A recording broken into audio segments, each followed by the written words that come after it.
एक आदमी ने पेशाब किया और तुरंत ही बर्फ की सिल्ली बन गया। वह सावधानी से बर्फ की सिल्ली उठाकर देखता है। अचानक उसे प्रेरणा मिली और उसने एक कलाकृति के रूप में उसे सजा दिया। एक आदमी अपने चेहरे पर दाढ़ी के साथ, गोरिल्लाओं ने उसे अपने जैसा मान लिया। बर्फीली रात में गोरिल्लाओं की गर्म बाहों में सो गया। छोटे दिन बहुत आरामदायक बीत रहे थे, लेकिन मनुष्य होने के नाते वह लोगों के साथ और अधिक समय बिताने की इच्छा रखता था। इसलिए उसने अपनी बड़ी मूंछ को हटा दिया, स्टार ब्रदर्स से विदा ली और अपने जैसों की तलाश में यात्रा पर निकल पड़ा। ज्यादा दूर नहीं गया था कि एक समूह से मिला, बेवकूफी से एक लात मारी और फिर मुड़े। छोटी मूंछ वाला आदमी वहीं पर डर के मारे पेशाब कर बैठा। फुर्ती से अपनी पैंट उतारी और एक झूलती हुई गुलेल निकालकर डायनासोर को डराने लगा। 2 कदम पीछे हटकर उसे एहसास हुआ कि वह अपने अंडे पर चोट से डरता है। छोटी मूंछ वाले ने दयालुता से अपने अंडे समेटे और डायनासोर ने उसे धन्यवाद के रूप में एक मधुकोष दिया। छोटी मूंछ वाले ने मधुकोष का आनंद लेते हुए इसे छका, पर वह नहीं जानता था कि एक विशाल मधुमक्खी उसे घूर रही थी और बिना किसी चेतावनी के एक काट लिया, जिससे छोटी मूंछ वाला बेहोश हो गया। सौभाग्य से उसे आदिम जनजाति के लोगों ने बचा लिया। वापस जाकर गलतियों के चलते अपने जैसों को पाया। मूंछ वाले को कुछ भी फर्क नहीं पड़ा। बात अभी शुरू होने से पहले ही बड़े आदिवासी नेता ने गुलामों को पकड़ने के लिए लोगों को लाया। भाग्यवश मूंछ वाला दुर्भाग्य से चुना गया। लोगों ने उसे एक सिरे में पिरोकर ले गए और बाकी लोग रास्ते में नहीं देख पाए। सीधे पत्थर पर टकरा गए, बांह तोड़ दी। आदिम जनजाति में बांह तोड़ना मौत के समान है। वे कर सकते थे, वही उसे दफना दिया। मूंछ वाले ने देखा बचा सकते हैं, तो एक छोटी सी लकड़ी की मदद से कलाई को ठीक कर लिया और उसे जीवन दान दिया। दोनों में दोस्ती की शुरुआत हुई। चाचा और छोटे भाई।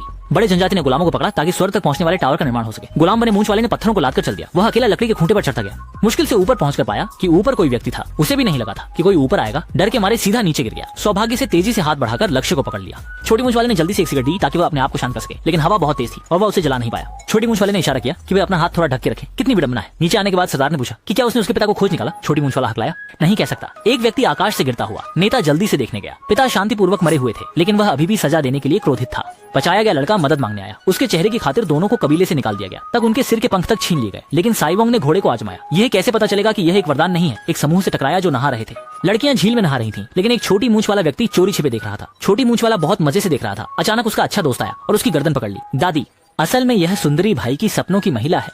भाई ने तो खूबसूरत औरत का टैटू भी अपने शरीर पर बनवाया। छोटी मूंछ वाला सोचता था कि उसे अपने भाई की मदद करनी चाहिए। लड़की को पटाने में फूल देना सबसे अच्छा होता है। छोटी मूंछ वाले ने अच्छे से समझाया और भाई फूल लेकर चला गया।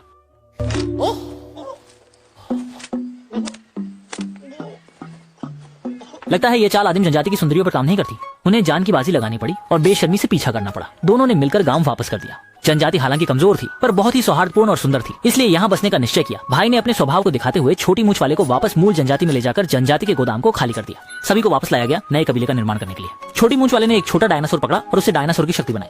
आटा स्वतंत्रता हासिल की। उसके बाद इसे जनजाति के लोगों पर छोड़ दिया गया। छोटी मूंछ वाले ने उन्हें जाल का इस्तेमाल करना सिखाया, लेकिन एक बड़े डायनासोर ने उसे कुचल दिया। शिकार में विफल रहने पर कोई बात नहीं, वे कृषि विकास कर सकते हैं। छोटी मूंछ वाले ने बहुत मेहनत से संगठित किया। कुनलुन पर्वत से लोग समझ नहीं पाते कि अच्छी जगह में बड़े गड्ढे क्यों खोदे। वे बस छोटी मूंछ वाले के नेतृत्व में खुश रहते हैं। जनजाति का जीवन दिन प्रतिदिन बेहतर हो रहा था। खाने की विविधता भी बढ़ी थी। लोगों ने कृत्रिम फव्वारे का निर्माण किया और पानी के स्वतंत्र उपयोग को साकार किया। रात में सभी ने अलाव के आसपास इकट्ठा होकर समय बिताया। छोटी जिंदगी और भी खुशहाल नहीं हो सकती। इस दिन बड़े आदिवासी नेता ने गुलामों को पकड़ने के लिए आया, लेकिन पाया कि यह छोटा समुदाय उससे भी बेहतर जीवन जी रहा है। उन्होंने तुरंत छोटे जनजाति से विलय की मांग की। सभी ने बिना सोचे समझे मना कर दिया। बुराई का बड़ा गिरोह आपको जाने नहीं देगा। एक दिन छोटी मूंछ वाले ने बाहर से आकर हवा में लटकते पैरों की एक पंक्ति देखी। पता चला वे पेड़ की शाख पर बैठे थे, लेकिन कृत्रिम फव्वारा वास्तव में टूट गया था। छोटी मूंछ वाले ने अपने भाइयों के साथ मुख्य जनजाति के नेता को ढूंढने की ठानी। गिरोह के नेता ने एक द्वंद्व युद्ध का प्रस्ताव दिया और द्वंद्व युद्ध का तरीका फुटबॉल खेलना था। ये ऐसा ही था। बहुत समय पहले एक एलियन स्पेसशिप आसमान से उतरी थी। उनके पूर्वजों को एक फुटबॉल दिया था और उनके पूर्वजों द्वारा दी गई गाय के गोबर को अस्वीकार कर दिया था। इसके बाद पूर्वजों ने फुटबॉल को दैवीय गतिविधि के रूप में मान लिया। जनजातियों के बीच का संघर्ष बल में होता है। ये फुटबॉल मैच के जरिए जीत का फैसला करने के बारे में है। विरोधी के पास एक मजबूत फुटबॉल टीम है, जिसे छोटी मूंछ वाले ने अपने खिलाड़ियों के साथ तत्काल सहयोग करने को कहा। ये 1 मिलियन साल पहले का फुटबॉल मैच है, जहाँ काले टीम के खिलाड़ी भेड़ियों की तरह शक्तिशाली है और सफेद टीम के खिलाड़ी नर्मता से नीचे है। ब्लैक टीम के लीडर ने मैच की शुरुआती सीटी बजाई और ब्लैक टीम ने गोल किया जैसे कि बिजली चमकी, और व्हाइट टीम के गोलकीपर को जैसे एक मोहरा माना जाता था। मैदान पर खिलाड़ियों को लगातार दबाया जा रहा था। रेफरी से कारण मांगना सिद्धांत बेकार है, क्योंकि रेफरी ब्लैक टीम का लीडर है। व्हाइट टीम के पास ब्लैक टीम के लगातार गोल के खिलाफ कोई उपाय नहीं है। छोटी मूंछें वाले ने मौके पर चौका लगाया और भाग्यवश गेंद गोल पोस्ट से टकरा गई, लेकिन साथी खिलाड़ी ने गेंद को गोल में डालकर अंततः खेल में पहली चैंपियनशिप जीती। खिलाड़ी उत्साहित होकर मैदान के चारों ओर जश्न मनाते हैं। उत्साह से भरपूर लग्जरी खिलाड़ी सीधे मैदान से फिसलकर ट्रेन पर गिर गए। हम पहले से ही नुकसान में थे। अब एक खिलाड़ी कम होने से हम केवल काले पक्ष को गोल करते हुए देख सकते थे। आखिरकार मध्यंतर आ गया। गैर पक्ष की शक्तिशाली लड़ाई को देखकर छोटी मूंछ ने निर्णायक चाल चलने का फैसला किया। ब्रेड क्रम्ब टॉपिंग इस क्षण उन्हें अनंत शक्ति मिली। गति भी तेज है। एक गेंद को गोल में डालकर खिलाड़ियों ने भी जैसे महान खिलाड़ी की आत्मा को प्राप्त कर लिया। एक के बाद एक असाधारण प्रदर्शन करके विजयी जीत की स्थिति को बराबरी पर ले आया। परंतु काला पक्ष व्यर्थ नहीं खेल रहा था। उन्होंने मौका देखकर हाथ नहीं धोया। रेफरी ने एक पेनल्टी देकर काले पक्ष को बढ़त दी। गोलकीपर तैयारी में खड़ा था।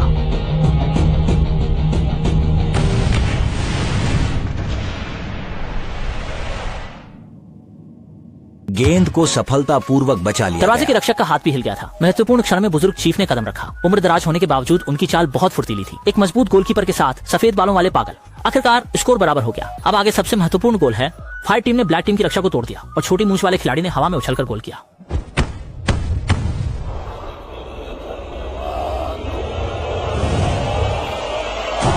स्टेडियम अचानक जयकार से भर गया, यहाँ तक कि विपक्षी नेता भी हैरान होकर तालियां बजाते हैं। इस उत्साहित माहौल में भाई ने अंततः देवी का दिल जीत लिया और गिरोह ने भी मूंछ वाले आदमी से हाथ मिलाया।